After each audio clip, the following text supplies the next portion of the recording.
সেই সমঝোতাটা থেকে আমরা যখন চলে আসছি বা সমঝোতাটা সাসপেন্ড করে নাই, তখনই অপপ্রচারটা বেড়েছে বলে মনে হচ্ছে। বুঝছি প্রশ্নটা কারা করতেছে সেটা যদি জানতাম তাহলে সুনির্দিষ্ট নাম উল্লেখ করে হামলা করতাম, সেটা আমরা জানছি না। কিন্তু এখানে একটা বিষয় কাকতালীয় হওয়ার সম্ভাবনা আছে, সেটা হলো যে আমরা একটা নির্দিষ্ট সমঝোতা ছিলাম, সেই সমঝোতাটা থেকে আমরা যখন চলে আসছি বা সমঝোতাটা সাসপেন্ড করে নাই, তখনই অপপ্রচারটা বেড়েছে বলে মনে হচ্ছে। তবে আমরা কারো দায় দিতে চাই, আমরা অফিসিয়ালি বিষয়টা কাকতালীয় বলে মনে করছি। না না না না না, আমরা কোনো নাম বলতে চাচ্ছি না, না না না সেটা আমরা বলছি না। তবে কাকতালীয় হবে এটা হয়েছে, বাকিটা বাংলাদেশের প্রশাসন দেখবে। আপনাকে মনে হচ্ছে যে এটা উদ্দেশ্য প্রণোদিত?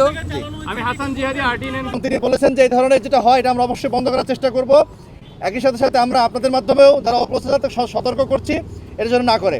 একই সাথে সাথে আমরা নির্বাচন কমিশনকে বারংবার বলেছি যে এই ধরনের অপপ্রচার যদি বন্ধ না করা হয় তাহলে নির্বাচন করার যে সুষ্ঠু পরিবেশ সেটা নষ্ট হবে। তো আশা করি বাংলাদেশের প্রশাসন, ডিবি, নির্বাচন কমিশন তারা সকলে মিলে একটা কার্যকর ব্যবস্থা নেবেন। আগামী নির্বাচন সুষ্ঠুভাবে হবে, এটা আমাদের প্রত্যাশা। এবং ইসলামী আন্দোলন বাংলাদেশের বিরুদ্ধে যারা অপপ্রচার চালাচ্ছে তাদের বিরুদ্ধে আমাদের আইনি রাজনৈতিক লড়াই ইনশাআল্লাহ অব্যাহত থাকবে।